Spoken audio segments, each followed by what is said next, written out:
7 दिवसाचं अधिवेशन होतं. या 7 दिवसामध्ये खरं तर अनेक गोष्टी ज्या पूर्ण झाल्या नाहीत, अनेक गोष्टी संदर्भात चर्चा अपेक्षित होती आणि सरकारने निर्णय घेणं अपेक्षित होतं, खास करून शेतकऱ्यांच्या संदर्भात. त्या करण्यात आल्या नाही असा आरोप भास्कर जरवानी केला. मला असं वाटतं की चोराच्या उलट्या बोंबा आहेत. या अधिवेशनात 7 दिवसात मला वाटतं 20 दिवसापेक्षा तर जास्त काम झालं.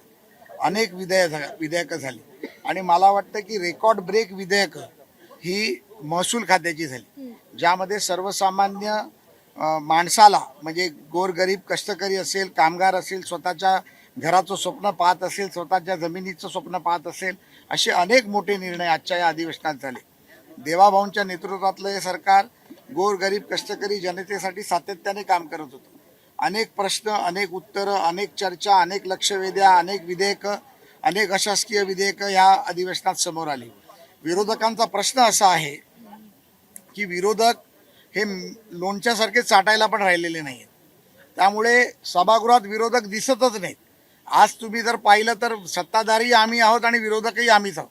कारण यांना सभागृहात आल्यानंतर बोलायचं काय हा प्रश्न आहे. एखादी गोष्ट बोलायला उभे राहिले की त्यासमोर उत्तर तयार असतं, किंबहुना उत्तर झालेलं असतं, ते काम झालेलं असतं. अशा परिस्थितीमध्ये विरोधकांकडे कुठला अजेंडा नाही. उद्धव ठाकरे येतात, 2 दिवसाचं फोटो सेशन करतात. मला एक सांगावं, उद्धव ठाकरेंना 2026 मध्ये 6 वर्ष पूर्ण होतील.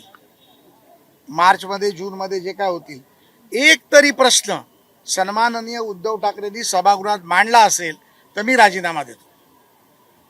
मग असा माणूस, एक शासनाची जागा जी शासनाचे जनतेचे प्रश्न मांडण्यासाठी सभागृहात दिली जाते, तिथे उद्धव ठाकरेसारखा नेतृत्व इथे येऊन गांडूळ, नाग, साप, काय माकड याच्या पलीकडे काय बोलणार आहेत की नाही बोलणार आहेत, टोमण्याच्या पलीकडे काम करणार आहेत की नाही करणार.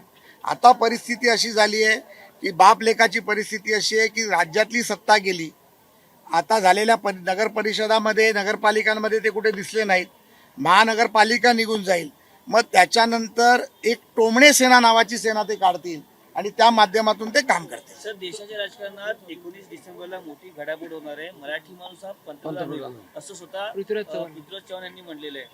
पृथ्वीराज चव्हाण आता काय म्हणाले त्याच्याकडे मला काय बोलायचं नाही आहे. कारण कसं आहे की पृथ्वीराज बाबांना पण आता निवडणूक हरल्यापासून काही काही स्वप्न पडायला लागली. त्यामुळे त्यांचं स्वप्न त्यांना मुबारक आहे. देशाचे पंतप्रधान सन्माननीय नरेंद्र मोदी अतिशय उत्तम पद्धतीने काम करतायत. देशाचे पंतप्रधान नरेंद्र मोदी स्वास्थ्य से मजबूत है आणि अतिशय चांगले निर्णय राष्ट्रीय पातळीवर, आंतरराष्ट्रीय पातळीवर घेत आहेत. त्यामुळे 2029 पर्यंत माननीय मोदीजींच्याच नेतृत्वात हे सरकार चालेल आणि 29च्या पुढे देखील मोदीजींच्या नेतृत्वात हे सरकार. प्रकाश आंबेडकर असं म्हणतात, एकनाथ शिंदे येत्या 2 महिन्यामध्ये पुन्हा मुख्यमंत्री होतील असं वाटतंय. एकनाथ शिंदे यांनी अमित शहा यांना खिशात घातलेलं आहे. अहो, तुम्ही कोणाबद्दल बोलता हो? ज्याच्याकडे साधे नगरसेवक नाहीत, ज्याच्याकडे आमदार नाहीत, स्वतः निवडून येत नाहीत, त्यांनी मुख्यमंत्री कोण व्हावं याच्यावरती चर्चा करावी हास्यास्पद आहे. आणि तुम्ही देखील असे प्रश्न आम्हाला विचारतायत, त्यामुळे आम्हाला देखील आता हसावंसं वाटतंय. देवाभाऊचं सरकार मजबूत आहे. देवाभाऊ एकनाथ शिंदेचं सरकार मजबूत आहे. एकनाथ शिंदे देवाभाऊंचं मनोमिलन चांगलं आहे. महायुती चांगली आहे. येणाऱ्या निवडणुकीत आम्ही महायुतीत लढणार आहोत आणि संपूर्ण राज्यामध्ये, मुंबईच नाही संपूर्ण राज्यामध्ये भगवा धारी हा महापौर नगराध्यक्ष बसलेले. सर, फडणवीस सरांसारखे कैलास पाटील यांनी गंभीर आरोप केले. राज्य सरकारच्या योजना जनतेपर्यंत पोहोचतायत की नाही याचा आता ऑडिट होणार आहे. सरकारकडनं 95 कोटी रुपयांचा खर्च करून एका त्रयस्थ संस्थेला हे काम देण्यात नाही. याचं कारण असं आहे की हे आपण देखील जनतेपर्यंत पोहोचवलं पाहिजे. आम्ही योजना ज्या वेळेला जाहीर करतो त्या योजना काही लोकप्रतिनिधी खाली घेऊन जात नसतात. लोकप्रतिनिधी लोकांपर्यंत जाऊन सांगण्याचं काम करत असतात.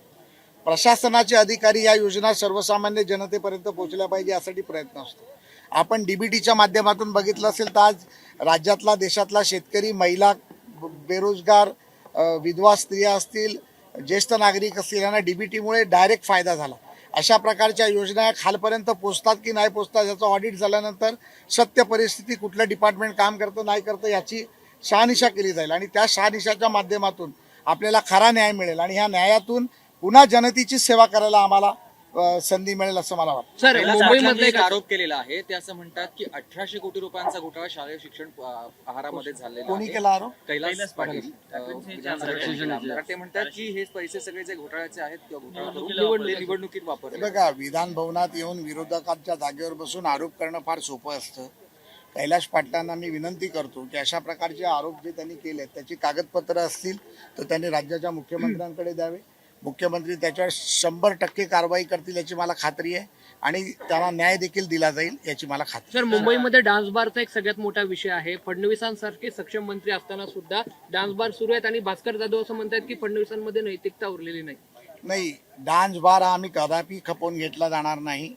सन्माननीय कैलासवासी RR पाटलांच्या काळात झालेला निर्णय आजही चालू आहे. अशा प्रकारची कारवाई अशा प्रकारचे जर डान्स बार कोण करत असतील तर राज्याच्या मुख्यमंत्र्यांनी सभागृहात सांगितलंय, पोलीस आयुक्तांना निर्देश दिलेले आहेत, त्या तिकडच्या सिनियर इन्स्पेक्टरवर तात्काळ कारवाई केली जाईल. तिकडच्या अधिकाऱ्यांवर नाईट राऊंडच्या अधिकाऱ्यावर कारवाई केली जाईल आणि हे खपवून घेतलं जाणार नाही हे मी आपल्याला सांगतो. आणि मला पूर्णपणे खात्री आहे की देवाभाऊच्या राज्यामध्ये हे कदापि शक्य होणार नाही. राष्ट्रवादी यांनी टीका केली. इम्तियाज जलील यांनी म्हटलंय की हे जे सरकार आहे ते इनामिना टीका आहे आणि मुस्लिम मतांसाठी एकनाथ शिंदे आणि अजित पवार यांना एकत्र घेतलं. आता इम्तियाज जलील काय बोलणार ती त्याची त्याला जागा दाखवली. छत्रपती संभाजीनगर झाल्यानंतर त्याचा पराभव झालेला आपण पाहिला. MIMची आज परिस्थिती काही आपण पाहतात. त्याच्यामुळे इनामिना डिकाय गायगम डिकाय ते काय आहे ते माका नाका नाका नाका कंपंपो शिरम पंपोश हे सगळं इम्तियाज जलीलला माहिती आहे काय आहे ते. त्याच्यामुळे इम्तियाज जलील रंपंपोश करतायत ते करू दे. भाऊ, राष्ट्रवादीचे आमदार आज संघाच्या बौद्धिकला नव्हते, काय सांगाल? नाही, संघाच्या बौद्धिकच्या बाबतीत बरं झालं आपण हा प्रश्न विचारला. या इथे कुठल्या आमंत्रणाची प्रक्रिया नसते. संघाच्या बौद्धिकला आम्ही सर्वजण स्वतःच्या मनाने इच्छेने तिथे जातो. डॉक्टर हेगडेवारांचं समाधीचं दर्शन घेतो, त्या परिसरामध्ये जातो ज्या परिसरामध्ये अनेक हजारो संस्था काम करतात त्याचं ते हेडक्वार्टर्स आहे. मग आदिवासी असेल, मच्छीमार असेल, तुमचं वैद्यकीय असेल, शैक्षणिक असेल, इतर अनेक प्रश्न जे समाजाच्या शेवटच्या थरापर्यंत जाऊन अंत्योदयाचं उद्दिष्ट साध्य करण्याचा जो हेतू असतो तो हेतू साध्य करण्याचं काम या संघाच्या कार्यालयातून होतं. आणि संघ ही एक संस्था आहे. या संस्थेच्या माध्यमातून तिथे कोणाला आमंत्रण देण्याची गरज नाही. व्यक्ती तिथे गेल्यानंतर त्याची मानसिकता बदलते, त्याच्यामधला हावभाव बदलतो, लोकसेवेची भावना त्याच्यामध्ये जागृत होते आणि जागृत भावनेतून आम्ही तिथे काम करतो. त्यामुळे तिथे कोणाला आमंत्रित करण्याची गरज नाही आहे. ज्याला इच्छा होते तो तिथे जातो. आणि माझं म्हणणं आहे की आजचं बौद्धिकही अतिशय सुंदर होतं. आज आम्ही दर्शन सर्वांनी घेतलं आणि मला वाटतं की येणाऱ्या काही काळात सर्वच लोक तिथे येतील. त्यामुळे कोणाला आमंत्रण होतं ही बाब अतिशय चुकीची आहे. जे मंत्री सभागृहात येत नाही त्याच्या मागे बिबटे सोडा असं सुधीर मुनगंटीवारांनी. सुधीर भाऊ आमचे नेते आहेत त्यामुळे ते काय बोलले यावर मी बोलणार नाही. चला, धन्यवाद.